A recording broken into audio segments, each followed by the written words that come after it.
Hello. Thank you for staying. Thank you for coming. Oh, me? Oh, you're welcome. Korea? All gone home? Korean monk gone home, huh? Okay. Korean no monk, less busy. Where are the Korean? Korean still here? Oh, are you behind there now? Hey, yeah.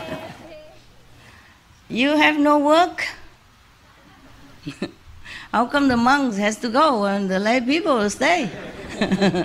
No, normally the monks have less work, right? Yeah, I mean, of course, taking care of temples and all that. Yeah, but sometimes they have to do some ceremony, right? Like for the dead people, the live people, and whoever. In India, yeah, when the masters speak, they pile up many beds, very high, so that everybody can see, yes.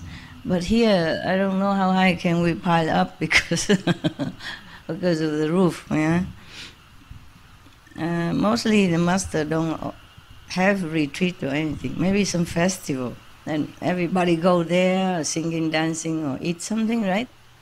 Tell me, Indian, what do they do? For example, in Radha Swami? So they just go there, master give the lecture. Yes. And people after that, they just leave and they can go into their places like we have here and they can meditate on their own. Mm-hmm. Yeah, but not all many people, not all of them, no? Not like thousands of them meditate together, no? They do? And master, yes, they do. They do? Yeah. For how long? 1 week? Not like they do, they just do in their own time, but they stay at there. that time, maybe 1 day? Yes. That day? Yeah. Like master birthday or something? That's right. I see. Yeah. I didn't see that. I always saw the master speak maybe Sunday or something. Yeah, some people come in and then leave. Yeah. I don't know if they eat or not. Yeah, but I saw in a big ashram they cook food for everyone. Yeah, yes, this one they cook food too, master. Yeah, they give food to everybody. And somebody come out singing first and then the master speak and they sit on a dais very high and then that's it. You know, maybe master lecture 1 hour or 2 hours and then everybody goes home. Yeah, normally master just 45 minutes. What? 45? 45 minutes. Exactly, lecture. 45? Yes, master. Why 45? Why not 46? Babaji said people can't concentrate more than that. Oh, so I overstay my welcome, huh? Okay, what time is it now? Make an alarm clock? Huh? Why? What are you saying? Perfect? Yeah. 5 hours, that's a perfect. Minus your talking in between and your question, half an hour, so it's 4.5 hours. No, more, because it was more than 5 hours, 5.5 hours. So it's 5 hours, more or less, okay, huh? I didn't know how I do that either. Yeah, if I talk to an ordinary person, maybe 10, 15 minutes, I got tired already. I can't just go on and on like this. All right, so spiritually, spiritual work is different, hey? It might be a blessing, so you can continue, huh? And you have a marathon, you have marathon ears, right? Marathon attention, not attention deficit. Oh, you are incredible. Something special about you, huh? You can listen for hours. What? Special. You're the one that's special. I am special? Yeah, like disciples, like master. We are both special, huh? Good, good. Then I will continue today, okay? With Manjushri. I have to warn you first, how long? Whoa. 8 pages long. Poetry. Kind of verses, yeah? We should really thank the past masters, monks and nuns and scholars who have taken time to record the Buddha's teaching after the master's nirvana, and also for the past and present persons, lay or monks or nuns who have really dedicated themselves, sacrificed their time and precious health or under any difficult situation to translate this so that I can read it to you. And we have to thank them. And may they be blessed forever by all the Buddhas, past, present, and future. May their merit be immense. May they be liberated forever. Thank you.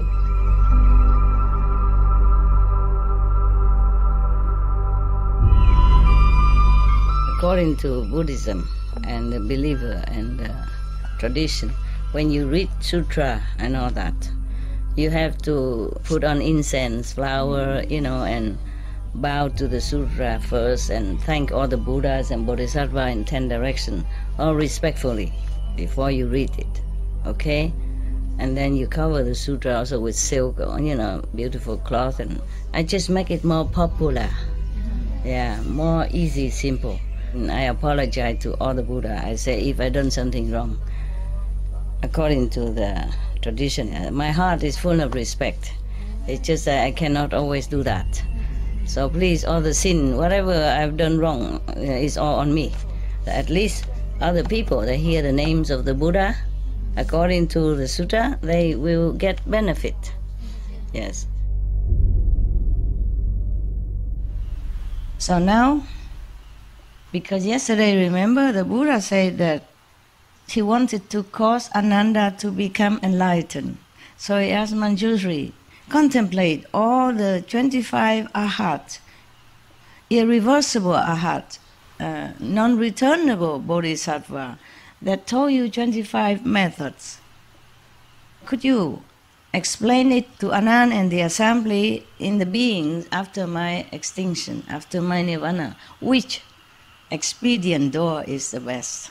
Most suitable. They're all very good. The Buddha praised them all as very good vehicle for enlightenment because they all became enlightened, became arhat or bodhisattva through their learned methods, even from aeons ago.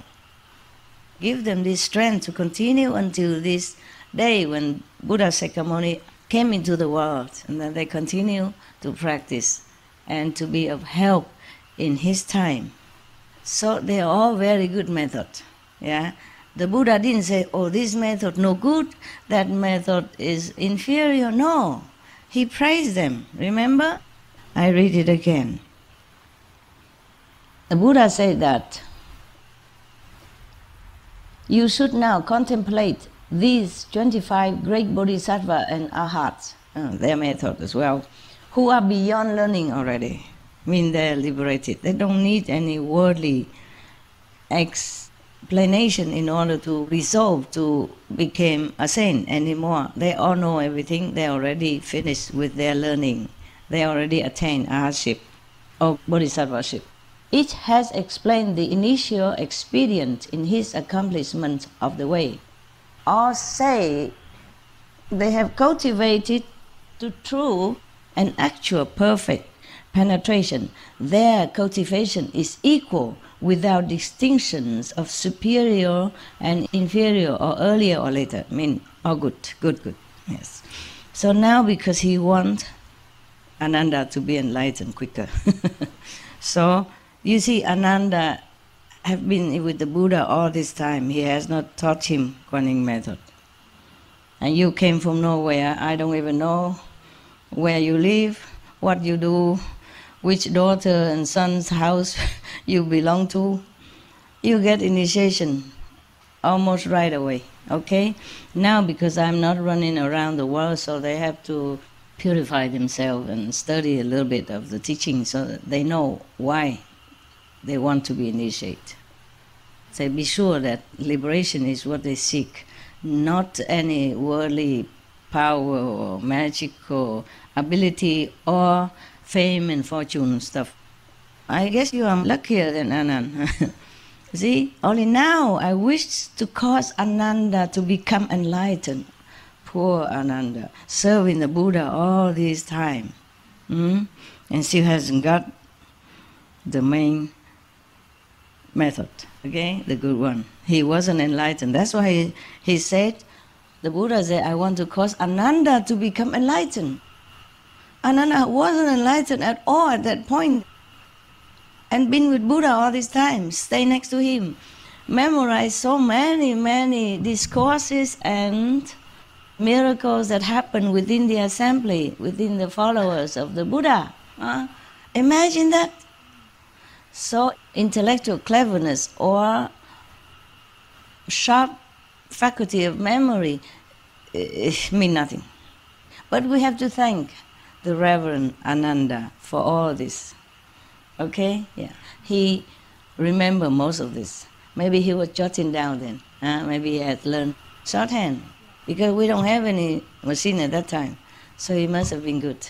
And he remembered that. Either he wrote it down while listening, or he remembered and wrote down later, or tell someone else to do it. You see that? So we have to thank him.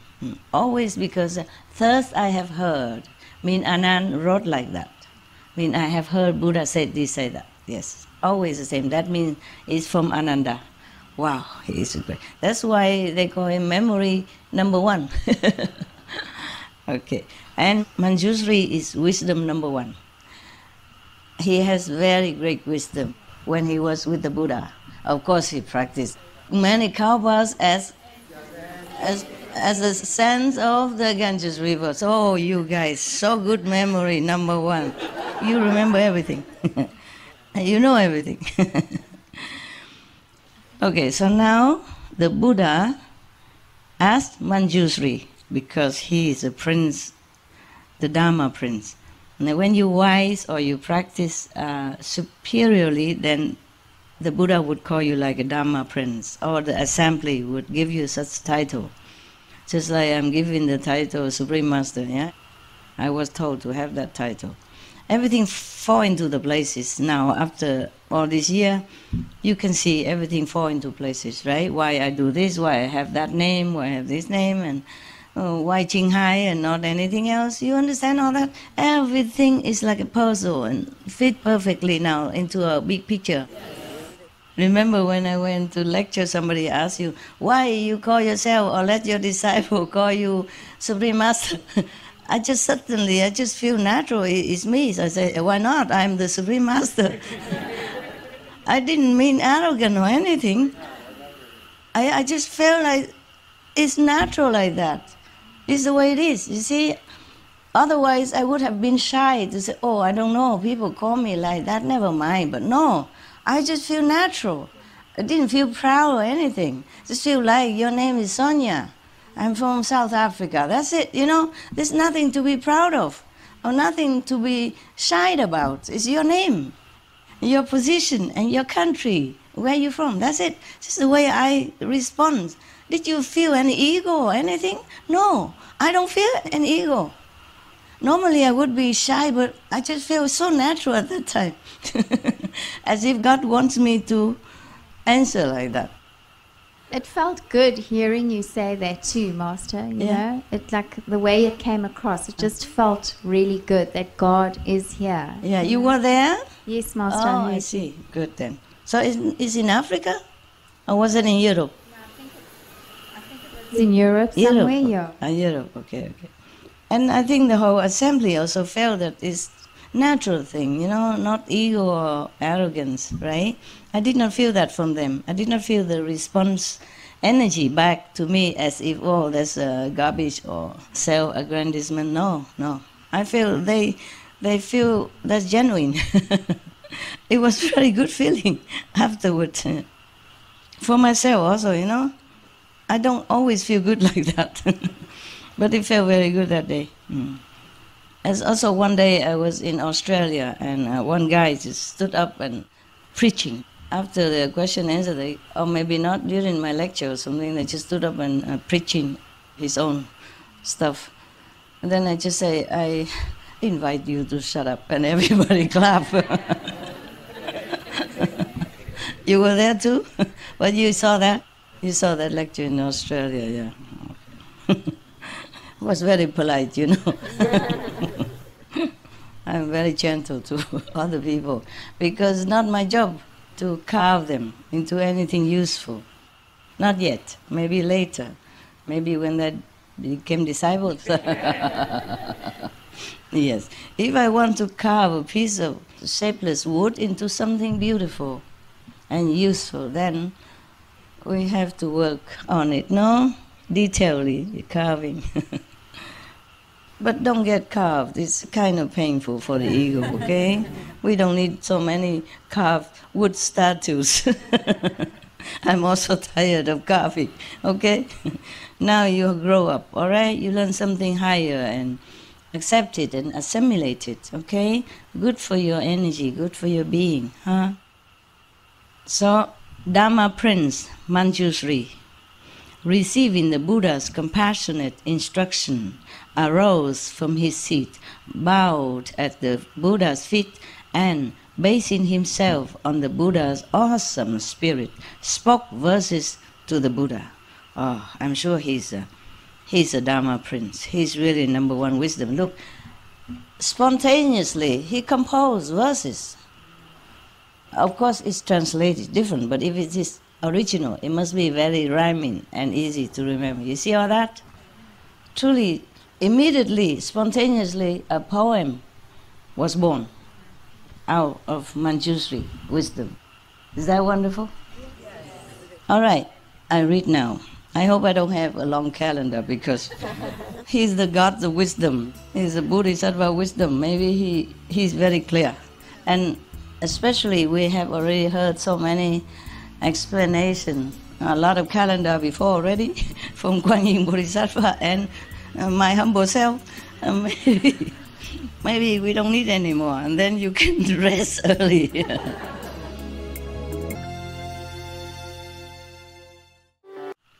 Thank you for the chapati and the samosa.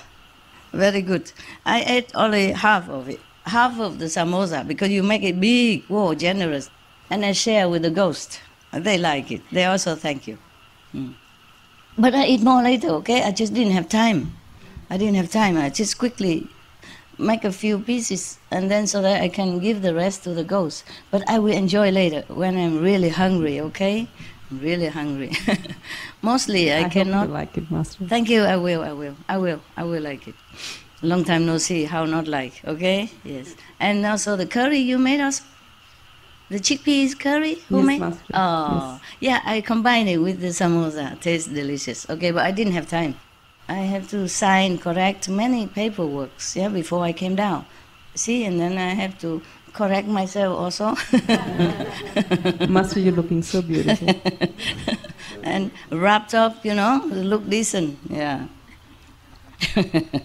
So it takes some time. So I can't afford to always eat. I eat really when I'm hungry. I'm sorry to tell the Buddha that I broke this precept that afternoon time you cannot eat, but I have no other time. In the morning when I wake up, when I'm out of meditation, you don't feel hungry. And then many works waiting, or dogs, or humans and stuff. And then working, time pressure. I can't just... Sometimes I eat and work at the same times, but sometimes I cannot because there's no work there. I must do some other work. I cannot bring the chapati here and then work and say, oh, Manjushri, yum, yum. I received him in the Buddha, yum, yum, yum. It's different work, you see. In my own quarter, I sign document, I correct a script, for example, then I can eat, yeah? Nobody see me. And if I'm yum, yum, nobody hear me, huh?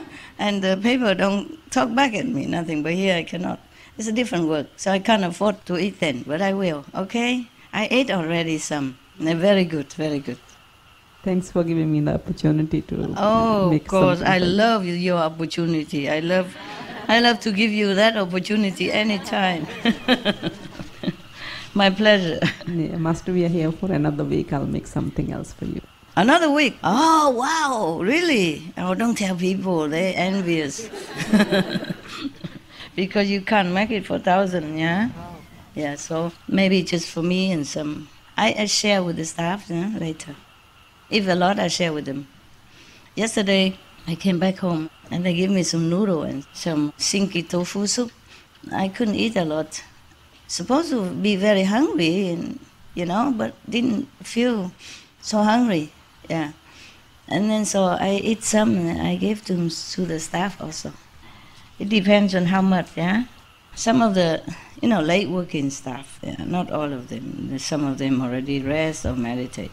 All right, now, thanks, Manjushri Bodhisattva, for concentrating all these 25 methods in short poems for us. It's not short, but it's short compared to all the calendars that we had before. He spoke thus in verses to the Buddha. The sea of enlightenment in nature is perfect and clear. As you saw it, yeah? When you meditate, sometimes you see nothing else but brightness and perfection. You feel also. Complete, distinct body is a miraculous source. The same. Miraculous source of body or enlightenment nature is the same. Same thing, expressed in different words. But when basic brightness shone, so that objects appeared, with objects' existence, the nature brilliance ceased. Okay, so now this is quantum physics.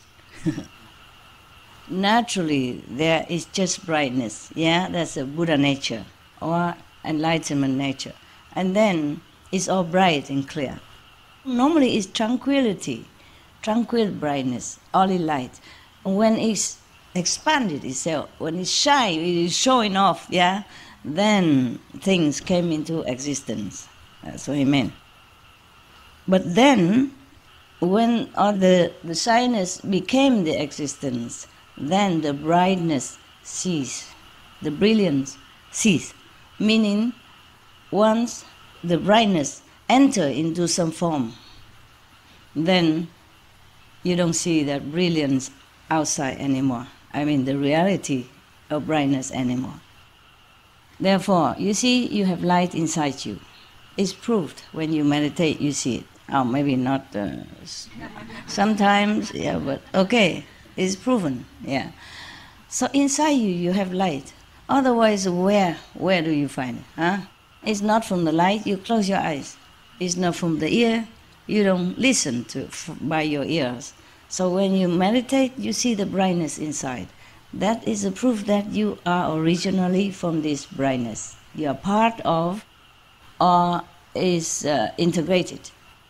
You and the brightness are the same. Therefore, sometimes you meditate well. To some of you, you see just brightness, bright light, nothing else. Nobody, no you, no me, no world. The whole assembly here also can disappear into brightness. Yeah, all right. So Manjushri already realized this truth. So he told like that. Say he talked to the Buddha, but because Buddha asked, but doesn't mean Buddha doesn't know.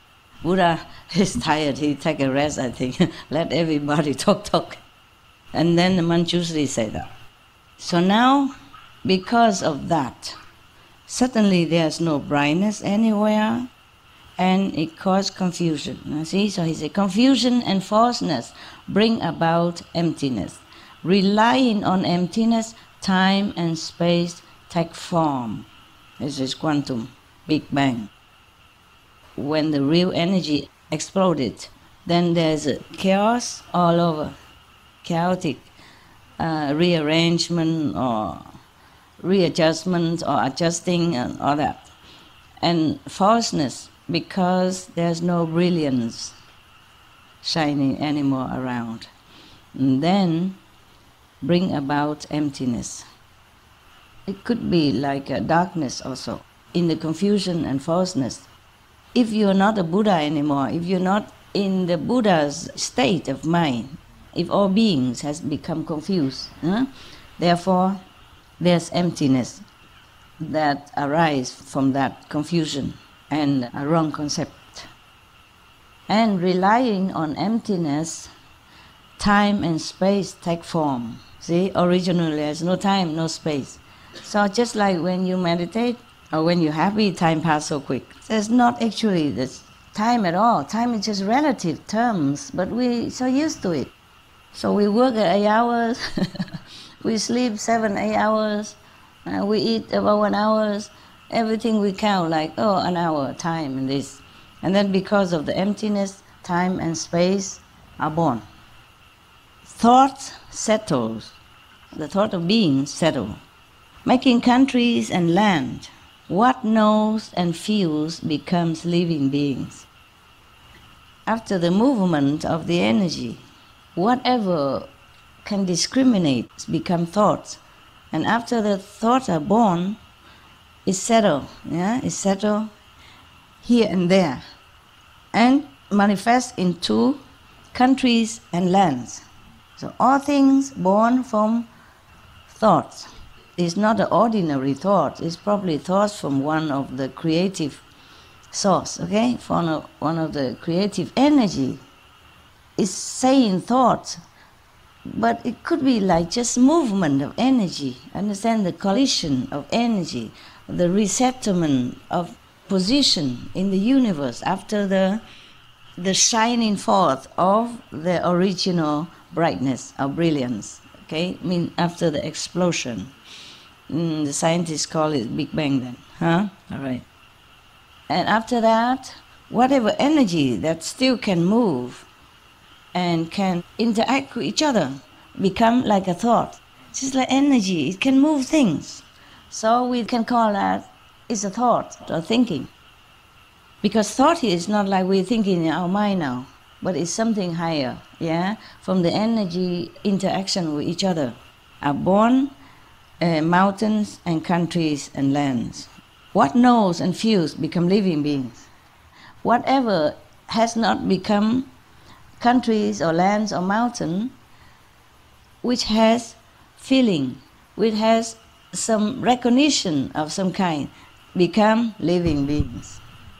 Like, okay, the big explosion, and then here one piece become a country, another energy settle into mountains, other energy settle into lands, flat lands, and some other energy settle into some kind of... Some beings? Yes, just whatever settle, that energy settle into some form of movement which knows and which feels. Because sentient beings, you see, that's why sentient beings, we are one of those sentient beings that is born from this energy, brilliance energy that settle in different places. When it settle into this form, we become a sentient beings. The one that can know and feel becomes sentient being. The one that cannot recognize, meaning like the mountain, okay? It might know something, but different.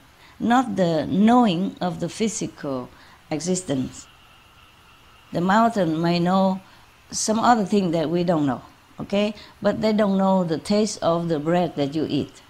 They don't feel the emotion of romantic love that you do, okay? Whoever can know many things from the physical existence and can feel from the interaction with others around, other living, moving beings, these are living beings. If you you can feel, then you are counted as sentient or living being, all right? The emptiness created within great enlightenment is like a single bubble in all the sea. Lands like fine dust motes, subject to outflows, all come forth out of empty space. Within this emptiness, after all the confusion and chaos, after the explosion, then confusion, and then arise the emptiness. The emptiness is still within the great original enlightenment, the original brilliance, okay? Even though it is have a lot of being in it and different shape and form, but we are still within the enlightenment original, the brightness or the light, anyway. But the emptiness is also created out of enlightenment also. And then the emptiness creates more things. The enlightenment, brightness, the original body nature creates the emptiness. after the chaos. And then the emptiness creates other things. The emptiness is just like a bubble, a single bubble in all the sea.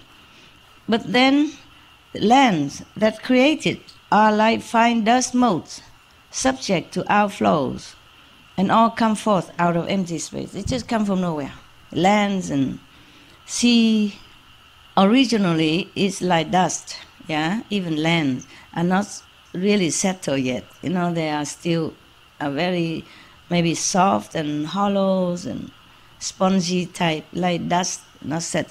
Actually, the scientists describe them as gas, Those not yet solidify themselves into satellite, into Earth, planet, is just like gas, they say that. It truly is like that. And here he describes it like fine dust motes, like dust.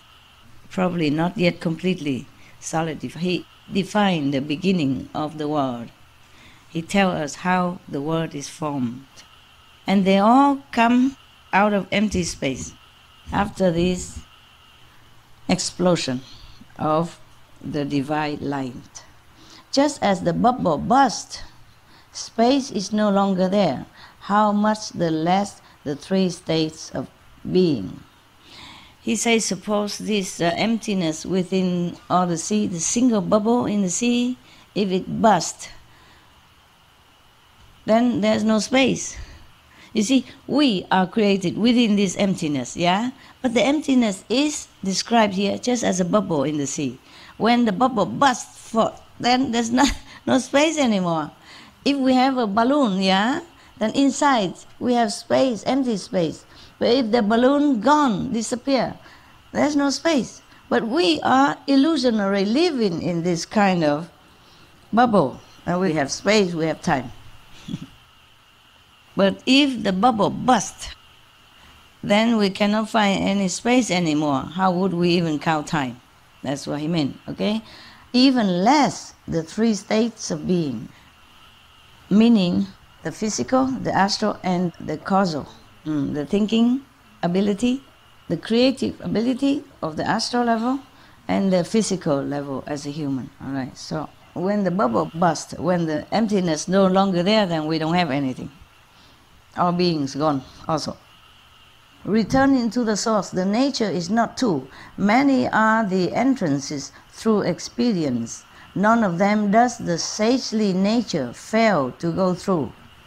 Compliant or adverse, or is expedient. First resolve and enter in samadhi. Come slow or fast, as there are different norms. He means if you want to return to your original self, the source, the nature is not two. I guess whether we or the source, they are the same. It's just we make it different. Okay, so the nature are not two. We or the source are the same. We or the enlightenment Buddha nature are the same. Just we are confined in this, or with false thinking. Many are entrances through experience, meaning you can go back to nature, or back to your source, through many different doors, meaning many 84,000 methods, I guess that. So, none of them does the sagely nature fail to go through. Meaning any of them, through any door, any sagely nature can penetrate. No big deal, no problem. Not any of the expedient door they can go through. Mean you can use any of them in order to go back to your original self. Compliant or adverse or expedient, I mean it's just convenient method to go back to yourself. First you resolve and enter in samadhi. Come slow or fast, as there are different norms. First of all, you must determine, okay, to follow the way, and then you must do all you can to enter samadhi. And then you can either slow or fast, depends on your own resolve, and also depends on different kind of method and yourself also. Form and thought combined become the dust. Their essence is not discernible. How can one use what lacks clarity and expect to gain perfect penetration? we came from dust, from nothing, so is a form and thought, even combined, is a dust anyway. So their essence is not discernible. You cannot even find the essence of your own form, the real form and the real thought. Where from? Where they are? What are they? You cannot see it. You cannot touch. You cannot grasp it. Yeah, you cannot explain it. You cannot analyze it. So how can, what he means is anything you rely on form or mental power, thought, there's nothing there for you to rely on. So he say, how can one use those which lack clarity and expect to gain perfect penetration?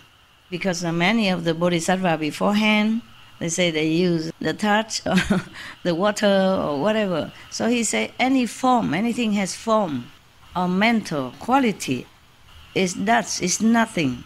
You cannot rely on them. They're not reliable for you to have a perfect concentration. If you cannot concentrate well, then you cannot enter samadhi. That's what he meant. My calendar says so. He explained all that. He explained from the beginning of our worldly existence already how we came to materialize. It came only from emptiness, from nothing. And the thought also came from nothing. And the body, the form also came from emptiness. Therefore, he say like that first before he analyze which method is okay, which is not. So he said, now, he beginning to analyze the surrounding sound, not the inner sound, not the inner vibration, but the sounds around us. The talking, because one of the bodhisattvas say he heard the Buddha say things, and because of the voice, he contemplated on that, he became enlightened. So he say now, in sound, language is intermingled, but the meaning in a word, a name, a phrase is such that no single one can include them all. How can this bring perfect penetration? He say that even if you heard a word or even any sound, it cannot include the whole sound in the universe, as well as the whole sound of the world. So one sound only cannot represent all. So you cannot use that to penetrate deeply into the nature of all-inclusive brightness. That's what he meant, enlightenment. Okay.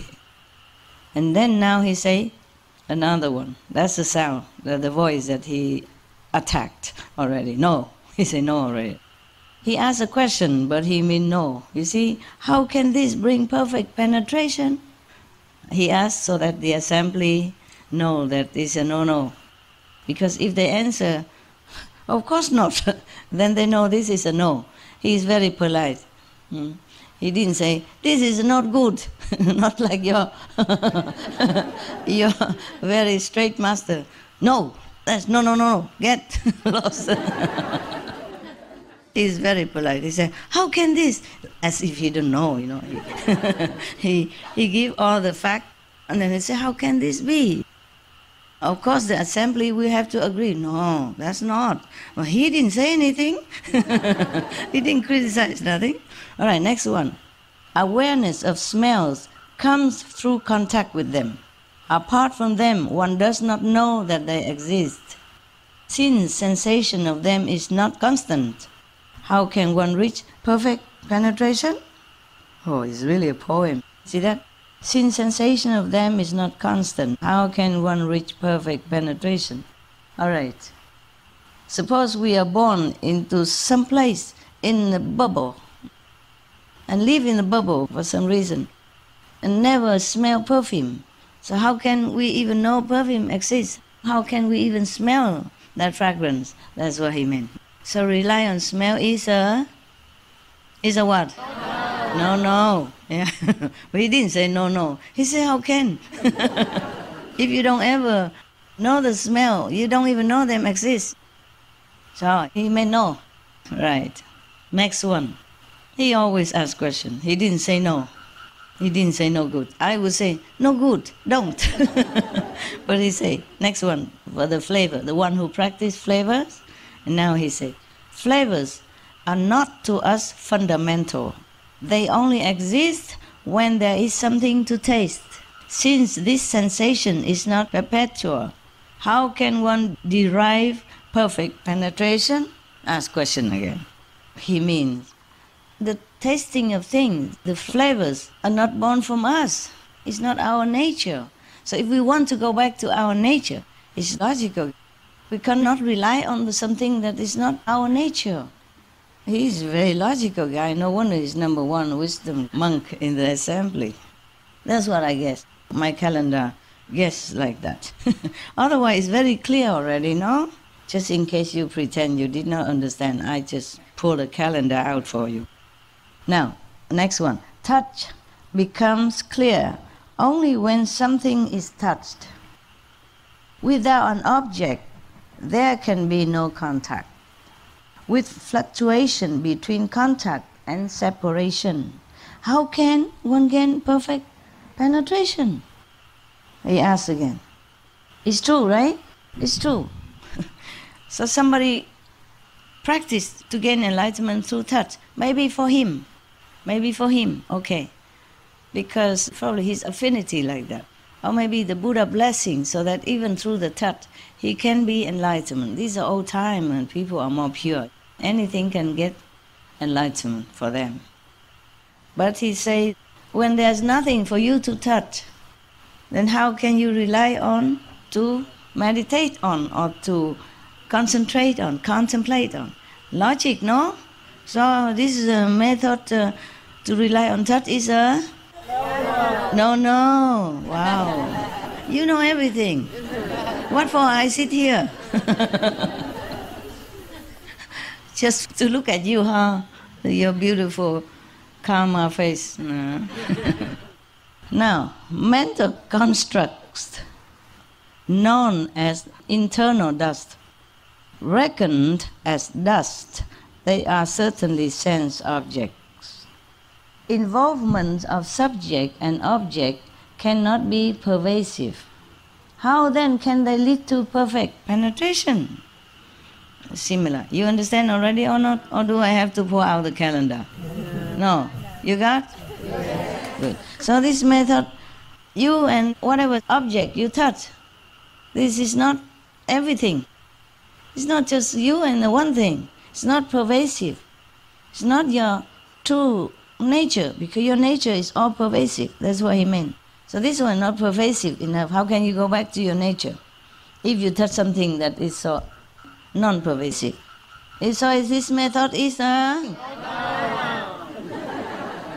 is the next one. Seeing, okay? Seeing means seeing nothing around here. Although seeing itself is clear and penetrating, making bright what is before one, it cannot shine behind, ever reaching only half the four directions, only in front. How can it manifest perfect penetration? So you understand already? Some people just concentrate on one object in front, like a crystal, looking at crystal. How can it be all-inclusive? So this is a method of seeing things, to concentrate in one thing in front of you is a... Wow, very enlightened indeed. Okay, now, on the breath.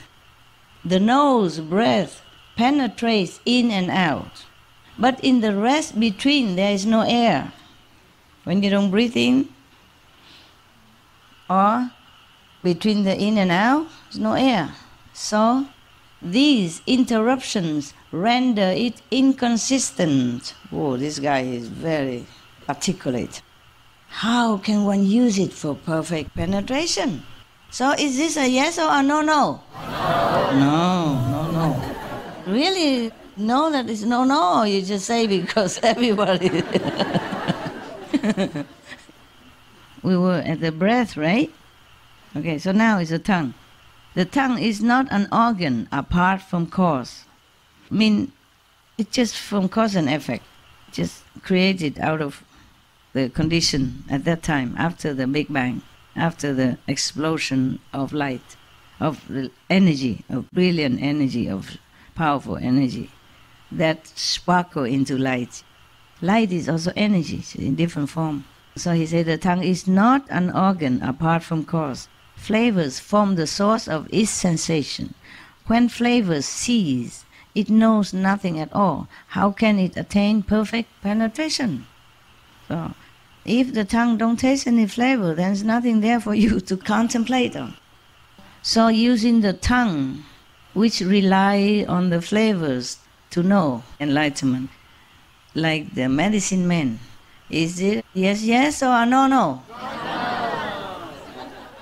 Actually, this is the time for these medicine kings to be enlightened. Their time is ripened.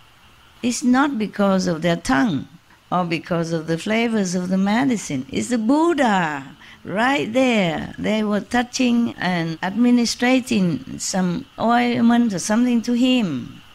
And at that time, the Buddha just relaxed and then blessed them. Nobody else is sharing the blessing, only two of them. With the Buddha alone. And the Buddha was grateful and comfortable. Don't think the Buddha is not grateful, okay? The Buddha is grateful. All the Buddha, Bodhisattva, they are grateful when they should be grateful. Yeah? So he feels comfortable, and of course he feels thankful to his two disciples. So the blessing comes out. Not that the Buddha directs the blessing, it's just automatically. The rapport between them.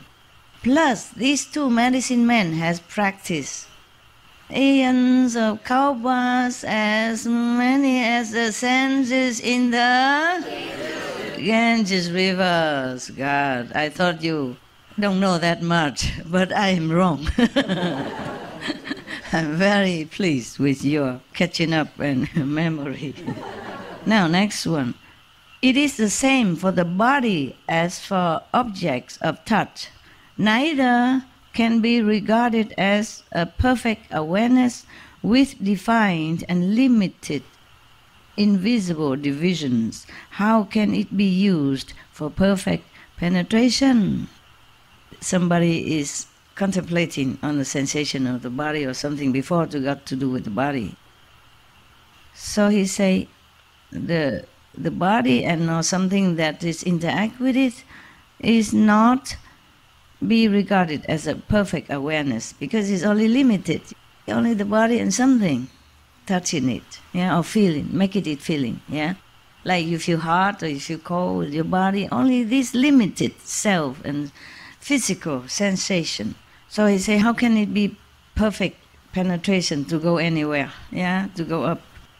So using the body for meditation is a yes, yes or? All right. Now, he talked about the mind's knowledge, mean the knowledge of our worldly learning, yeah? Okay. The mind knowledge is a mass of deliberations. What it perceives is never profound insight, unable to get beyond reflection and thought. How can it reveal perfect penetration? Deliberation. It's just like whatever you know by the mind, is it just some time of a mental gymnast, arguing back and forth, analyzing, just thinking only. It's a mass of deliberation. You know, whatever you want to take in, you take in, and sometimes people push it in for you, a brainwashing. It never can perceive anything that is inside. The inside knowledge is different from the outside knowledge.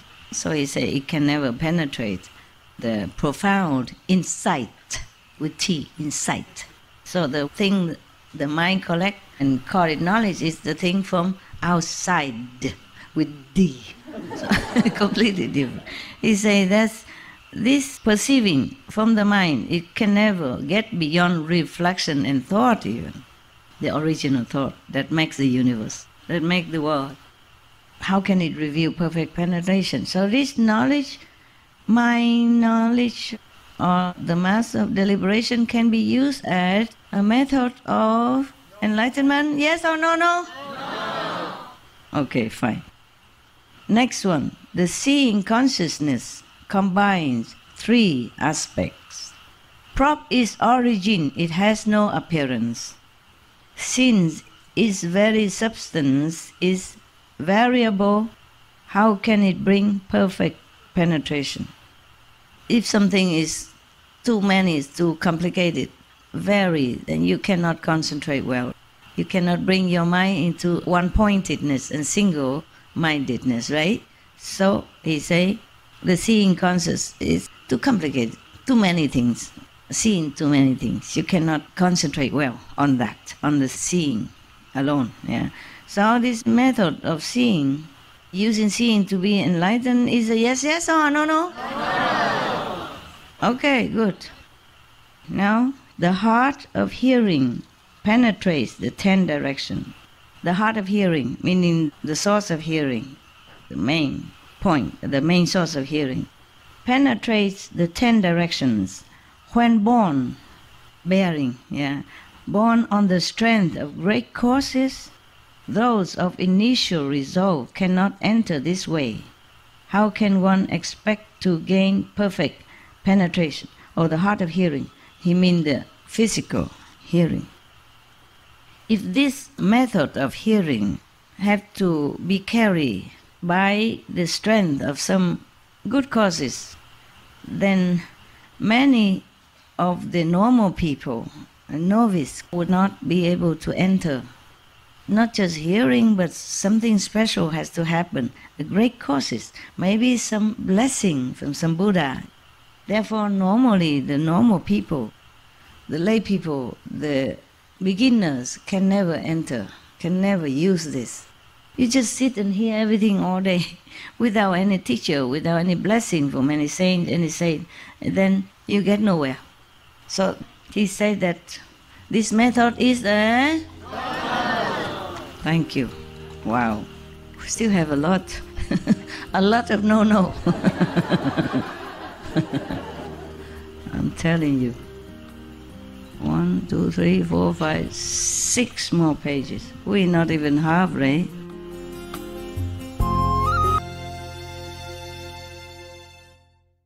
Now another one. Reflecting on the nose.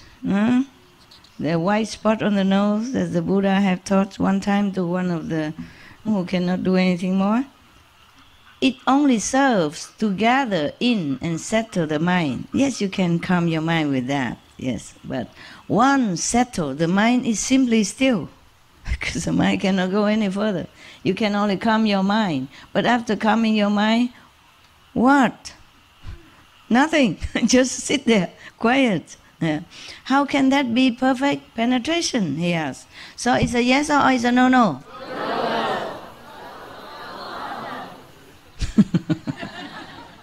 They're waiting for translation. If I ask you, then you can say no already. No need translation. It's the same stuff. Same stuff with every other method. Speaking Dharma through the medium of language is enlightened too by those of former accomplishment. But words and phrases are not free from outflows, from defects. How can this make perfect penetration? Because some of the Bodhisattvas say he listened to some Buddha's Dharma, and then he became enlightened. But this only because he is already been practicing from Kalpa past, as many as there are sands in the Ganges river. Yeah, so his time is up, you see? His time is already right. So he just listened to one more sentence, then he became enlightened. But that is not because of the sentences or the words, because he said the words or phrases are subject to defect. Yeah? Therefore, it cannot be a perfect method for concentration.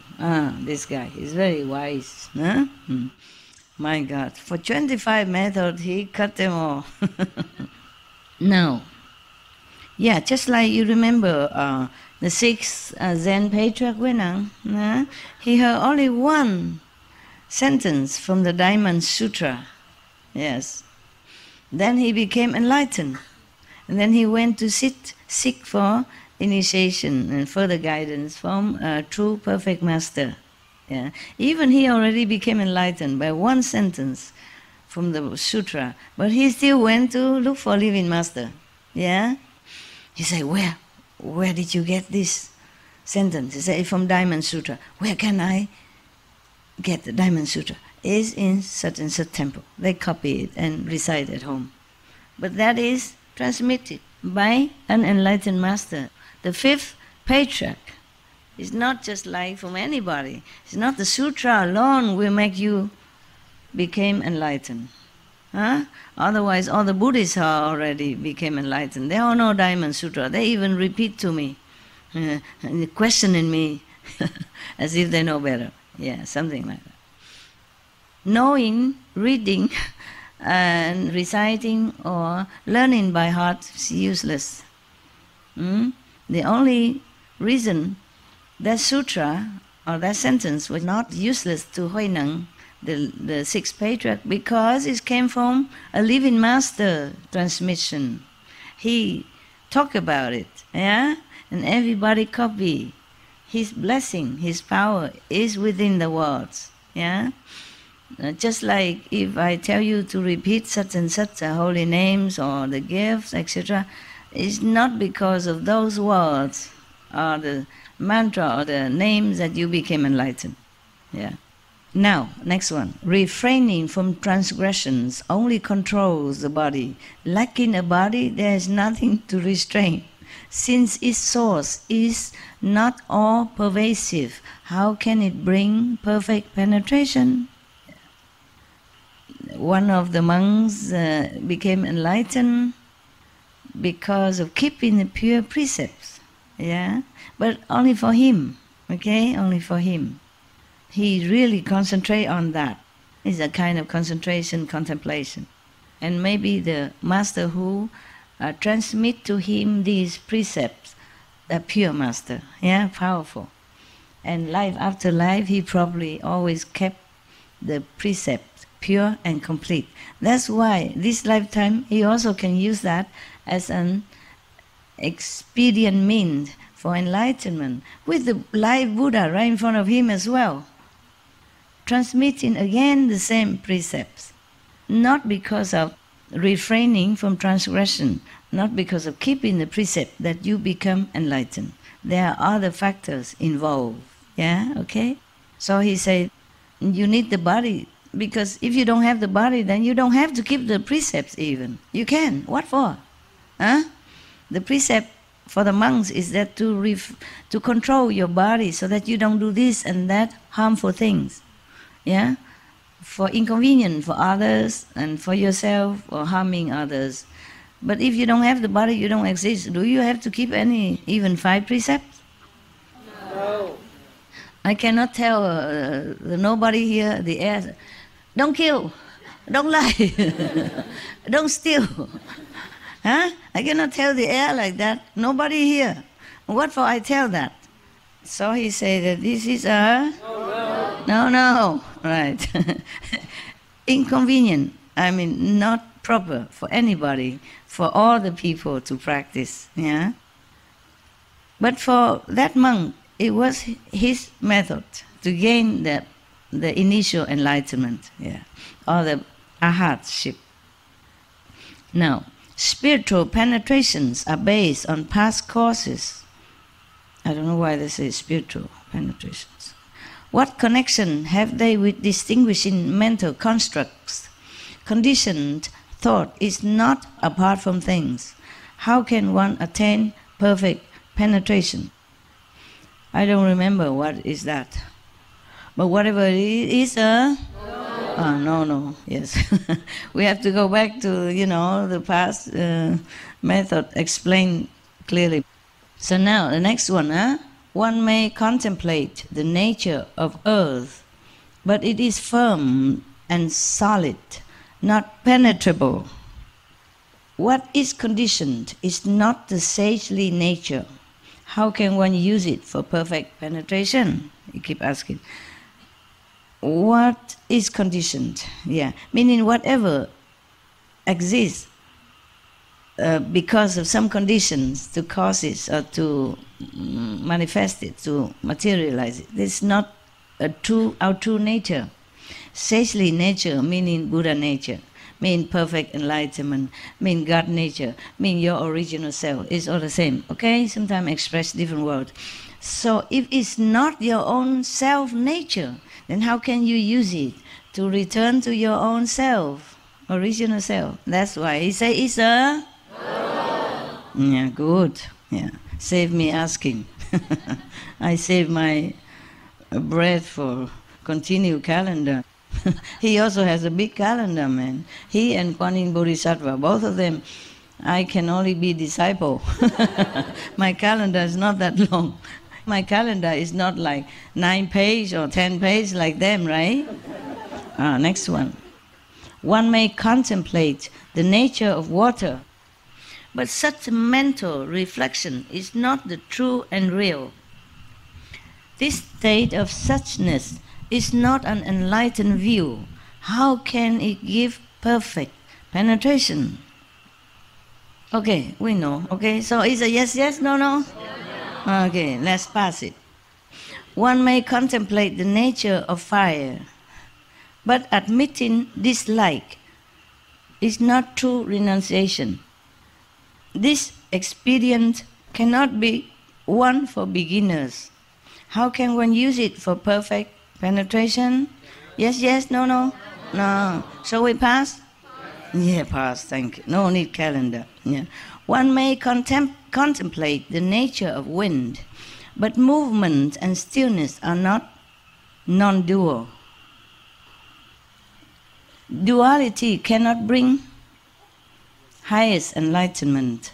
How can one expect perfect penetration? Yes or no, no? No. How can the wind give you enlightenment, right? Next one. One may contemplate the nature of emptiness, but its aspect is murky and dull. It lacks awareness. What is unaware is different from body. How can it bring perfect penetration? So yes, yes, no, no? No. Right. One may contemplate the nature of consciousness, but one is regarding a consciousness that is not eternal. Consciousness is something that we have accumulated from long time and is stored in our alaya faculty. So it's not permanent. Therefore, even the thought of it is empty and false. We don't even have it. So how can one get perfect penetration? So yes, yes, no, no? No. Pass the bill? Pass, thank you.